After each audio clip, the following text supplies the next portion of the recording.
अस्सलाम वालेकुम दोस्तों, मेरा नाम डॉक्टर अली असगर है और आज की इस वीडियो में हम स्टार्ट करने जा रहे हैं सेकेंड ईयर बायोलॉजी के एक चैप्टर जिसका नाम है क्रोमोसोम एंड डीएनए।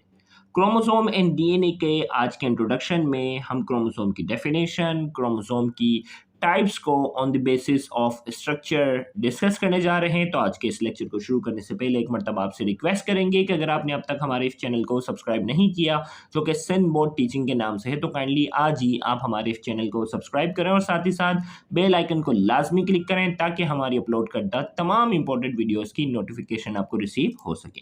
तो आइए हम स्टार्ट करते हैं क्रोमोसोम एंड डीएनए में। सबसे पहले हम बात करेंगे इंट्रोडक्शन की। The literal meaning of chromosome is colored body, but the chromosomes are not colored bodies. Therefore, this term is called misnomer. Chromosome का जो लफ्जी मतलब है, अगर हम बात करते हैं ना, क्रोम का मतलब होता है कलर। तो इसका जो लिटरल मीनिंग यानी अगर इस अल्फाज के मतलब की अगर हम बात करते हैं तो इस कलर बॉडी, इसका मतलब होता है कोई भी कलर वाली चीज। But the chromosome are not colour bodies. Chromosome जो है वो कलर बॉडीज नहीं होते, कलर वाले नहीं होते। Therefore this term is called misnomer. इसका मतलब इस टर्म को कहते हैं मिसनोमर। का मतलब होता है एक गलत दिया हुआ नाम। तो लिहाजा ये जो क्रोमोसोम के वर्ड से आप जो भी प्रिडिक्ट कर सकते हैं इसके लिटरल मीनिंग से, तो ये एक गलत दिया हुआ नाम है क्योंकि इसका लिटरल मीनिंग होता है कलर्ड बॉडी। अब ये क्रोमोसोम डिस्कवर कैसे हुए? They were first observe by a German embryologist Walter Flemming in 1882। Chromosome को सबसे पहले ऑब्जर्व करने वाले एक जर्मन एम्ब्रियोलॉजिस्ट थे जो कि जिनका नाम है वॉल्टर फ्लेमिंग। 1882 में उन्होंने क्या किया? When he stand salamander larva cell with a dye called Perkins aniline, he found dightly stained thread which he named chromosome. उसने क्या किया कि सेलमेंडर जो है, जो कि एम्फीबियन है, उसका लार्वा, उसके बच्चे के कुछ सेल लिए लार्वा के, और उसको क्या किया? ही स्टेन, उसको स्टेन किया विथ अ डाई, एक कलर से उसने डाई किया। उस डाई का नाम था परकिंस एनिलीन। परकिंस एनिलीन एक डाई थी, यानी कलर रंगने वाला जो एक होता है ना स्टेन, उससे स्टेन किया उसने उस सेल को। और उसने फिर माइक्रोस्कोप में देखा, he found darkly stain thread. और उसने जो है वो उस माइक्रोस्कोप में जब जब स्टेन करने के बाद उस सेल को जब ऑब्जर्व किया तो उसे थ्रेड लाइक स्ट्रक्चर नजर आए, डार्कली स्टेन, डार्क कलर वाले, व्हेन ही ने विच ही नेम क्रोमोसोम, जिसे उसने नाम दे दिया क्रोमोसोम। तो क्रोमोसोम का अपना कलर नहीं था, वो डार्कली स्टेन क्यों थे? क्योंकि परकिंस एनिलीन डाई की वजह से वो क्या हो चुके थे? कलर हो चुके थे। अब ये क्रोमोसोम जो है, इसकी अगर हम डेफिनेशन की बात करते हैं, chromosome are thread like structure made up of highly condensed chromatin material appear during cell division in a specific number according to species and carry gene on it. Chromosome क्या है? थ्रेड लाइक स्ट्रक्चर, धागे की तरह structure है। Made up of highly condensed chromatin material. ये किस चीज के बने होते हैं? Highly condensed chromatin material. Chromatin material क्या होता है? न्यूक्लियस के अंदर क्रोमेटिन मटेरियल होता है। ये क्रोमेटिन मटेरियल जब कंडेंस हो जाता है, करीब करीब आ जाता है, तो ये धागे की शक्ल जो है तैयार हो जाते हैं। और ये धागे की शक्ल कब नजर आते हैं? Appear during cell division. जब एक सेल डिवाइड होने वाला होता है उस वक्त ये नजर आते हैं। और ये जो धागे की तरह जो स्ट्रक्चर है उनकी तादाद जो है वो स्पेसिफिक होती है। स्पेसिफिक किस लिहाज से? In specific number according to species. Species पर डिपेंड करता है, स्पीशी के लिहाज से इसकी तादाद डिपेंड करती है। जैसे इंसान के एक सेल के अंदर क्रोमोसोम की तादाद 46 होती है, पेयर के हिसाब से बात की जाए तो 23 पेयर होती है। इसी तरीके से अल्लाह ताला ने हर स्पीशी में क्रोमोसोम की तादाद जो है वो क्या रखी है? अलग रखी है। तो और and carry gene on it, और इसके अंदर क्या होते हैं? जीन होते हैं। जीन क्या होता है? बेसिक यूनिट ऑफ इनहेरिटेंस, यानी ये वो कैरेक्टर को एक नस्ल से दूसरी नस्ल में जो कैरेक्टर खसूसियत जो जानदारों में मुंतकिल होती हैं उसकी जो बेसिक यूनिट होती है उसे क्या कहते हैं? जीन। तो जीन जो होते हैं वो किसके अंदर पाए जाते हैं? क्रोमोसोम पर पाए जाते हैं। तो क्रोमोसोम की लेकिन यहाँ से लेकर यहाँ तक डेफिनेशन क्या बनी? क्रोमोसोम और थ्रेड लाइक स्ट्रक्चर, ये धागे की तरह स्ट्रक्चर होते हैं। किस चीज के बने होते हैं? Made up of highly condensed chromatin material. Chromatin material जो न्यूक्लियस के अंदर नॉर्मली पाया जाता है, ये क्रोमेटिन मटेरियल जब बहुत ज्यादा कंडेंस हो जाता है तो ये धागे की शक्ल इख्तियार कर लेता है। ये धागे की शक्ल कब नजर आती है? Appear during cell division. ये धागे की शक्ल नजर आती है अपियर ड्यूरिंग सेल डिवीजन, जब सेल डिवाइड होने वाला होता है उस वक्त नजर आती है इन स्पेसिफिक नंबर। और इनकी तादाद जो होती है वो मखसूस होती है अकॉर्डिंग टू स्पीशी पर डिपेंड करता है कि इसकी तादाद कितनी होगी। And carry gene on it, और इन क्रोमोसोम के ऊपर क्या होता है? इन क्रोमोसोम पर जीन भी पाए जाते हैं जो कि बेसिक यूनिट ऑफ इनहेरिटेंस है, जिसकी मदद से कैरेक्टर एक नस्ल से दूसरी नस्ल में क्या होते हैं, मुंतकिल होते हैं। अब जो है वो क्रोमोसोम की डेफिनेशन के बाद हमारे पास अब डेफिनेशन हम बात करते हैं सिस्टर क्रोमेटिड्स की। In the beginning of cell division, each chromosome is consist of two identical threads which are attached with each other and called sister chromatids.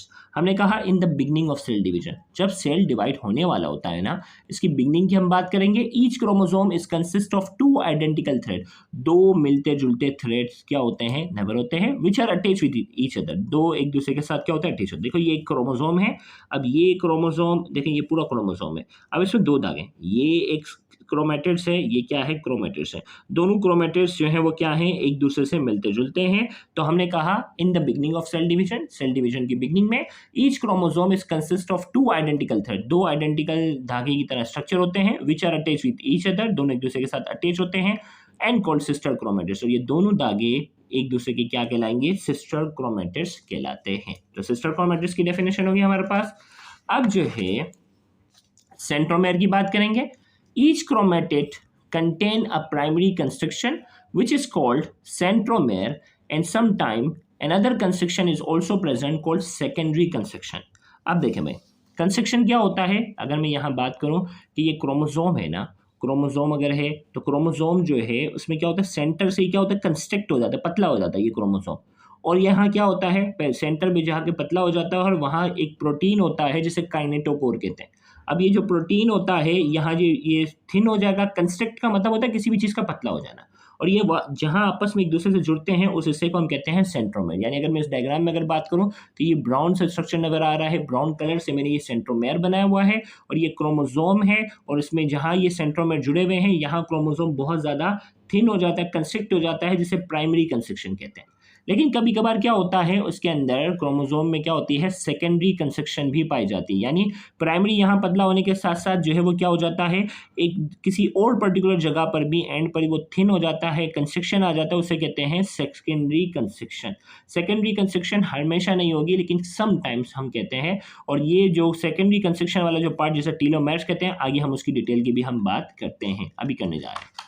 तो यहाँ हम ये बात करने जा रहे हैं, each chromatids contain a primary constriction, her chromatids में एक प्राइमरी कंस्ट्रक्शन होती है, विच इज कॉल्ड सेंट्रोमेयर, जिसे हम सेंट्रोमेयर कहते हैं, जहाँ सेंट्रोमेयर से मतलब ये जुड़ जाएंगे, आपस में दोनों क्रोमेटिड्स जुड़ी हुई होती है। And some time another construction is also present called secondary construction, और कभी कभार क्या होती है, एक और कंस्ट्रक्शन भी मौजूद होती है जिसे हम सेकेंडरी कंस्ट्रक्शन कहेंगे। आगे सेकेंडरी कंस्ट्रक्शन की डिटेल भी है। Types of chromosome on the basis of centromere, centromere की बेस पर हमने क्रोमोसोम को जो है वो 4 हिस्सों में डिवाइड किया हुआ है। On the basis of centromere position the chromosomes are classified into 4 types. Centromere की पोजीशन के एतबार से क्रोमोसोम को हमने 4 हिस्सों में जाकर क्या किया है, 4 किस्मों में हमने डिवाइड किया। पहली किस्म कहलाती है मेटासेंट्रिक, दूसरी किस्म है सब मेटासेंट्रिक, थर्ड है सब टीलोसेंट्रिक, जैसे एक्रोसेंट्रिक भी कहते हैं, और फिर आ जाता है टीलोसेंट्रिक। पहले डायग्राम से समझाता हूँ, फिर डेफिनेशन की तरफ बढ़ेंगे। मेटासेंट्रिक के अंदर सेंट्रोमेयर जो होता है वो बिल्कुल सेंटर में होता है, इस तरह के इसके जो आर्म है, आर्म क्या होता है, सेंट्रोमेयर से लेकर इसके एंड तक का जो पार्ट होता है ये कहलाता है आर्म ऑफ क्रोमोसोम। क्या कहलाता है, आर्म। इस तरह के इसके जो दोनों आर्म होते हैं वो क्या होते हैं, बराबर होते हैं। तो मेटासेंट्रिक के अंदर इसके जो दोनों आर्म होंगे वो क्या होंगे, बिल्कुल बराबर होंगे। जबकि सब मेटासेंट्रिक के अंदर क्या होगा, सेंट्रोमेयर जो होगा वो बिल्कुल सेंटर में नहीं होगा, थोड़ा सा साइड पे होगा। इस तरह के एक जो क्रोमेटिड्स का जो आर्म होगा वो थोड़ा सा बड़ा होगा और दूसरे का क्या होगा, थोड़ा सा छोटा होगा। एक्रोसेंट्रिक के अंदर क्या होगा कि सेंट्रोमेयर जो होगा वो बिल्कुल साइड पर होगा, यानी इस तरह के एक आर्म बहुत छोटा होगा और एक आर्म क्या होगा, बहुत ज़्यादा होगा। इन दोनों में फ़र्क ये है कि इसमें एक आर्म थोड़ा सा छोटा और दूसरा थोड़ा सा बड़ा। इसमें क्या है, ये दोनों एग्जैक्ट बराबर हैं। इसमें क्या है, थोड़ा सा फ़र्क है, इसमें क्या है, बहुत ज़्यादा फ़र्क है। तो एक्रोसेंट्रिक होगा जिसमें एक आर्म बहुत छोटा होगा और एक आर्म बहुत बड़ा होगा। और टीलोसेंट्रिक के अंदर क्या होगा, सेंट्रोमेयर एंड पर होंगे, यानी आर्म जो होंगे वो 2 होने के बजाय सिर्फ एक ही आर्म होगा, सेंट्रोमेयर बिल्कुल किनारे पर होगा। तो यहाँ हमने बात की कि on the basis of centromere position the chromosomes are classified into 4 types, 4 हिस्सों में डिवाइड किया। Number 1 metacentric, metacentric chromosome contain equal arms होंगे, where centromere is located exact in the centre, जिसमें सेंट्रोमेयर जो होगा वो एग्जैक्ट सेंटर में पाया जाएगा। सब मेटासेंट्रिक में क्या होगा, if the centromere is located slightly away from centre, centre से थोड़ा सा दूर हो, द स्लाइटली अनइक्वल आर्म, और आर्म्स जो होंगे वो स्लाइटली अनइक्वल होंगे, एक थोड़ा सा बड़ा होगा, एक थोड़ा सा छोटा होगा, डेवलप दिस क्रोमोसोम कॉल्ड सब मेटासेंट्रिक, और हमने कहा स्लाइटली अनइक्वल आर्म्स, आर्म्स जो होंगे वो स्लाइटली अनइक्वल होंगे, दिस क्रोमोसोम कॉल्ड सब मेटासेंट्रिक, उन्हें हम सब मेटासेंट्रिक कहते हैं।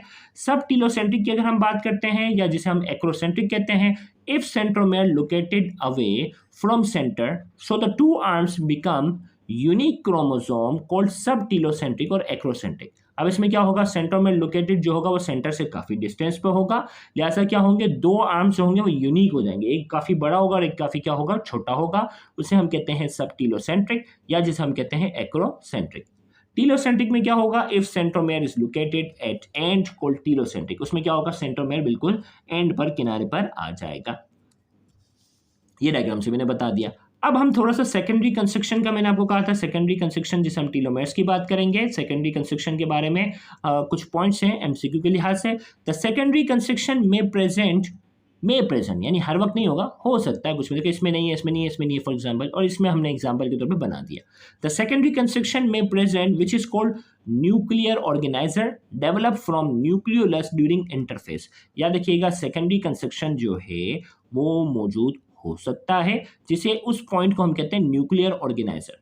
अब ये जो न्यूक्लियर ऑर्गेनाइजर जिसे सेकेंडरी कंस्ट्रक्शन कहते हैं, यहां से देखो पतला है, डेवलप फ्रॉम न्यूक्लियोलस, ये कहां से बनता है, न्यूक्लियोलस, जो कि सेल के अंदर, न्यूक्लियस सेल के अंदर जो न्यूक्लियस है ना, न्यूक्लियस के अंदर जो स्फेरिकल बॉडी होती है उससे बनती है ड्यूरिंग इंटरफेस। अब याद रखिएगा, सेल के जो डिवीजन के जो फेसेस है ना, प्रोफेस, मेटाफेस, एनाफेस, तो इसी तरीके से एक तो डिवीजन वाला फेस होता है और एक होता है इंटरफेस, जो कि नॉन डिवाइडिंग फेस होता है, जिसमें सेल क्या होता है, रेस्टिंग कंडीशन में होता है, न्यूट्रिशन हासिल कर रहा होता है, तो ये न्यूक्लियोलस से बनता है इंटरफेस के दरमियान। इंटरफेस जब सेल डिवाइड नहीं हो रहा होता है, जब रेस्टिंग पीरियड में होता है, उस वक्त ये सेकेंडरी कंस्ट्रक्शन बनती है। Due to secondary construction the end of chromosome become knob like, एक नॉब की तरह ये बन जाता है, नॉब की तरह, कॉल्ड सैटेलाइट, उसे हम कहते हैं सैटेलाइट। सेकेंडरी कंस्ट्रक्शन ये पतला हो गया ना, तो अब ये क्या हो रहा है, एक नोब की तरह ये स्ट्रक्चर, एक राउंड सा ऐसा लग रहा है जैसे एक अलग से इसका एक नोब निकली हुई है, एक दाने की तरह स्ट्रक्चर निकला हुआ है।